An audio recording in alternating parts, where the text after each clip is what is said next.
Alright, what's up YouTube? It's One Way Up here, back with another video review. And in this video, I have the 2020 Ford Fusion. Now this is the last sedan that Ford will be producing. So 2020 is when they've killed off all their sedans. The only car that they'll still be making is the Ford Mustang, of course, because that car is very iconic.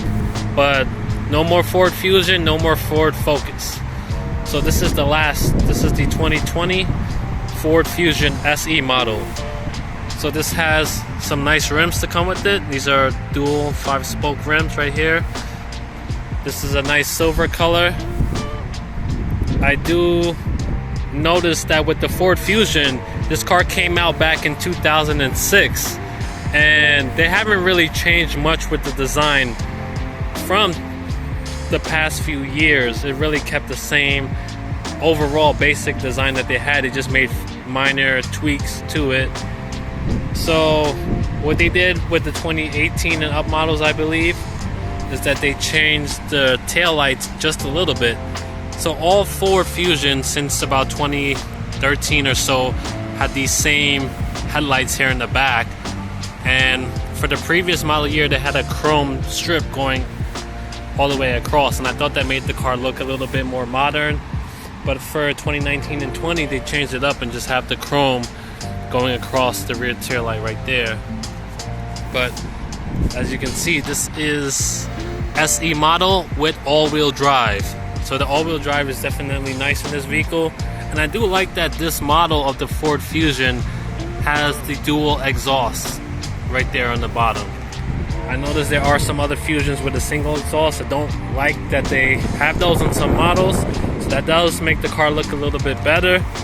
The only thing I wish is that they had a spoiler for this model. But you do get a sunroof right there, and I do like this strip that's going across the handles along the side of the vehicle. You get your basic mirrors on this model. Now on the SEL and the titanium models, you do get turn signals in the mirrors right there. So coming around to the front, you have the same Ford grille that's been in other cars like the Ford Focus and such. You got fake vents on the bottom bumper and advanced halogen lights. Now in SEL and titanium trims, you do get LED lights, which they do look nice at night.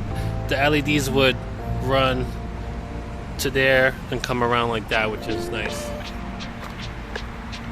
So with this model, it is keyless. Well, not keyless, but it is remote start. Now you would have to get the SEL, or they probably do have the option to get the SE with keyless entry. But another great thing I love about Fords is that you don't need your key to open the vehicle.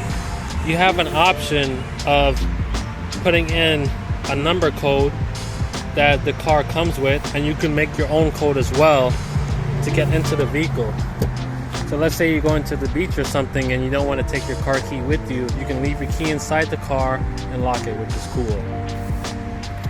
So now I'm giving you a look at the interior. Looks pretty nice. This is a black interior. Let me just step inside. It's hot today. Alright, so turning on the Ford Fusion. Turn this down. Giving you guys a look at the interior. Now, before I get into the interior, let me just pop the hood and give you a look at the engine. So they have theirs down here.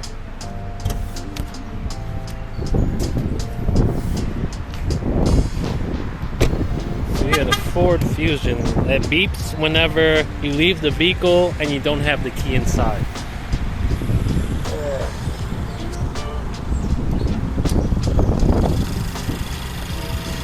So opening up this hood, you have a 1.5 liter 4-cylinder EcoBoost. You get 181 horsepower and 185 foot-pounds of torque.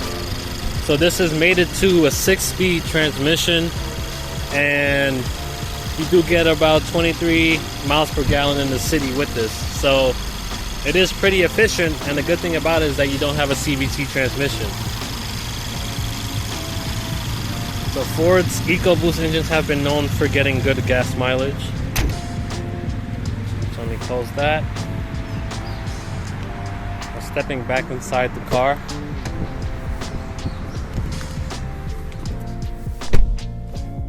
Okay, so back in the Ford. Just get some air in here. Damn, it's hot outside. Alright, so starting off with the door. Automatic down and up for all 4 windows. Mirror controls right there. Automatic lights. Adjust your brightness for your screen. Trunk release. Looking at the steering wheel, I do like Ford's steering wheel. I think it feels much better compared to like the Camry or the Chevy Malibu. I just feel like it feels softer to the touch and just more comfortable to hold for long periods of time. But yeah, it's a basic 3-spoke design. You have your controls for cruise control right here, audio controls right here on the side, so it's pretty straightforward, simple to use.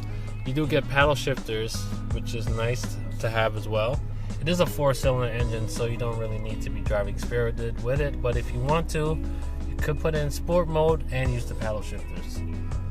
So this button right here activates the lane departure warning. So when I push this button in, the lane departure comes up right there on the side, and it will, each of these lines will turn green when you're in the center of the lane. When you start veering to the left, let's say this line right here is going to turn yellow. Go too close, it's going to turn red, and then it's going to turn the steering wheel a little bit to the right to help you stay in the middle of your lane. So that does work decently well. I prefer not to use it. Sometimes I catch the car trying to steer me when I don't want to steer. I might want to drift slightly to a side of the lane, and I feel like it releases some of the control from me in certain situations. Other situations it could be very helpful to have that, but for me personally, I prefer not to use it. Other people could definitely find that useful. So since we're looking at the infotainment system, well, not the infotainment but the center dash, it is very customizable. So the only thing I don't like about this dash is the way this speedometer is designed and laid out. I feel like we don't need kilometers per hour since this is in the US, and I don't like it being in the center. I think it's kind of weird. Most cars would have it on the side, but you know, that's how they decided to do it. But to the left, you do have the option to customize the display. So you see your fuel is a digital, and also your speedometer. Right now I'm not moving, so that's why it says 0 miles per hour. But you could customize the display mode. You can display your all-wheel drive, traction, your distance to empty.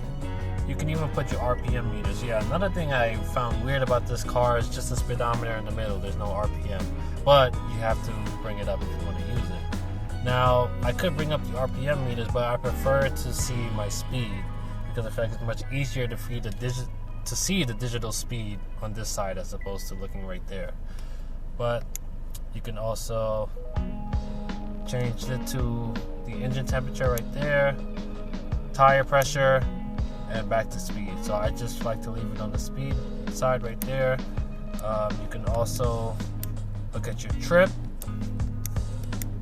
fuel economy, and you can customize your driver assist, like taking traction controls on and off, blind spot, which is great. I do like that this car has a blind spot indicator in the mirror. I don't know if if you guys can see it, but it does light up. And lane keeping assist. Now another thing about the lane keeping assist, when you activate that right there, is that it does have a pre-collision warning. Well, it actually works whether or not you have the lane keeping assist on or off. And that's basically will cause the car to beep at you, and there is a little indicator right there that lights up and it flashes red when it senses a collision about to happen. So you can customize how sensitive you want it to be. Now let me just go back. This can be confusing to navigate, but once you get used to it, it is, pretty easy to use. So let me put it back on the way I want it. There we go. Now on the right side, what you have is your entertainment display. So basically you have your radio. You can cycle between your radio, your Bluetooth, your Sirius XM, and you also have a compass here and your phone. So this is basically for phone, radio, entertainment. So I do like that they separated what each side is for, so you don't get confused. I'm glad they don't have radio here and then speedometer over there and other things like that. So yeah, that is cool about this car. I do like that you get a good amount of space right here in the cup holder. So other cars, you can only probably fit like a regular 16-ounce Poland Spring bottle right there, but I do like that this is wide and open out, so you can put other things in here as well. It does go pretty far back, so you do have a good amount of space to put other things here besides a regular size water bottle. Now, interesting about this car is that it comes with rubber mats instead of carpet, so it does feel nice in the certain weather conditions to have that. So moving over to the center of the vehicle. So this is a unique design compared to most manufacturers. You do kind of have like a open design under the infotainment screen and then also on the side right here.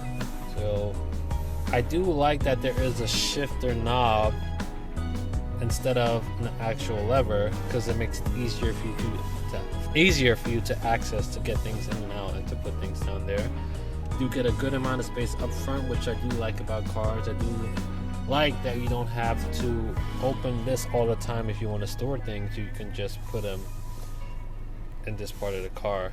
You also get extra space right there, which is nice. Cup holders and a little bit of storage space right here. Normally I use that to put the key. So electronic parking brake. Now one thing I know is other models of this vehicle, you do get a low mode instead of a sport mode. So this car, when you turn it from park, now it's in reverse, you do get your guidance lines. It does turn as you turn the wheel, and you do get parking sensors, which is cool. Now switching over to neutral, then drive. If you want to use sport mode, press the sport mode. It goes into sport mode right there. Other cars or other Ford Fusions, you will get an L mode, which is for low mode instead of sport. But put that back in park. Or in other Fusions, instead of having an open space right here, you will get auto start stop to turn it on and off, and a sport mode button. But this one has the button right there. So yeah, another interesting thing I see about this vehicle is that there are no buttons next to the screen, just like a home or a settings or an audio button. Everything has to be done through the infotainment screen. So minimal buttons for navigating the screen is only touch screen if you want to cycle between different things. The buttons in this vehicle here are only for climate controls. That's about it, and changing tracks. But of course you're gonna need a volume button and also to turn off the screen into. So 12 volt power outlet, 2 USB ports, opening up the center console. Please excuse my Dunkin' Donuts napkins, but you do get a decent amount of space back here. No 12-volt power outlet. Now it does look like it can be in here, but maybe this is just because it's the SE trim, but they don't have it in this one. So, sunroof. I do like the sunroof in this car. I do like that it came with it. Pull it back, you know, works. Pretty normal. Cloth seats. These cloth seats, they're alright. I mean, they're not amazing, great, but they're not terrible. So, I mean, it is comfortable. It's a mid-size sedan. It starts around $24,000 or so. This is the SE trim, so it should be in the upper 20s. So, you do get that kind of comfort for that price range in this car. So let me step out, show you guys the back.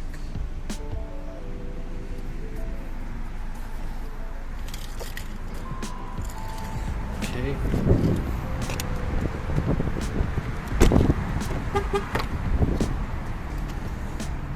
So looking at the back of the car, take a seat inside. I am 6'3". Does feel a little bit tight back here, but I do drive with the seat pretty far back. So if I put my knees out, I feel fine back here, but can't really move them around too much. Get rear vents and the 12-volt power outlet back here, which is nice. I'm starting to really like these rubber mats. I feel like they're cool. Rear lights back here. Find that interesting. The lights are back here. I'm just noticing this now for the first time, instead of like right here or on the side. But step back out. Now, another cool thing I really like about this car, when you open the trunk from the key, it opens all the way up. So you just double tap it and it goes all the way up. You don't even have to worry about lifting it. Looking at the trunk, you get a decent amount of space, but one thing is that the arches leading into the trunk kind of make it smaller to get into it, but once you're in, you do have a good amount of space.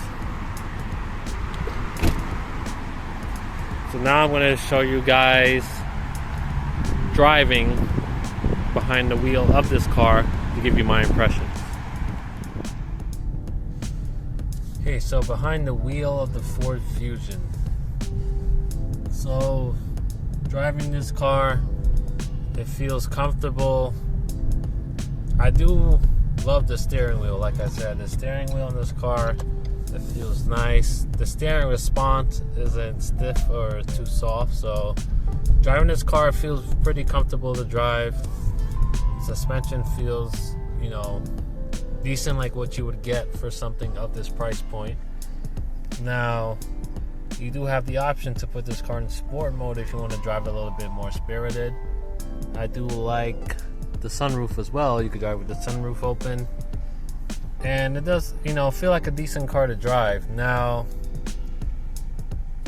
I do like that it is easier to handle and it feels better to control when you're driving more spiritedly with this car because of the all-wheel drive system. So it is easier, it feels more comfortable, and you feel more confident handling at higher speeds in this car as opposed to like a front wheel drive Camry, Kia Optima, Chevy Malibu, and such. So the steering feels nice. You do have that little radar guidance to keep you in the lane. It feels nice and soft. You know, the doors, you got a cloth material here, plastic but soft touch up top.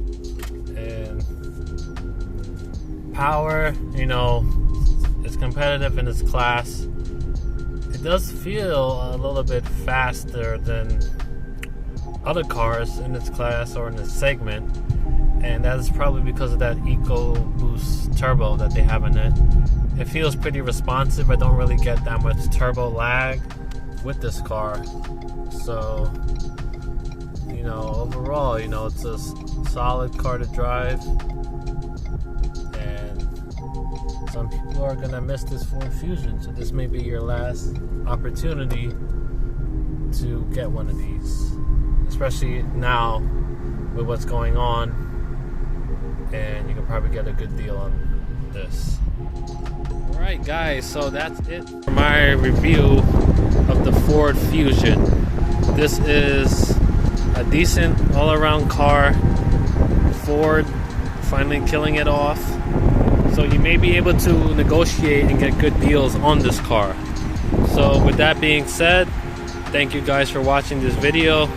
Don't forget to rate, comment, and subscribe, and I'll see you in the next one.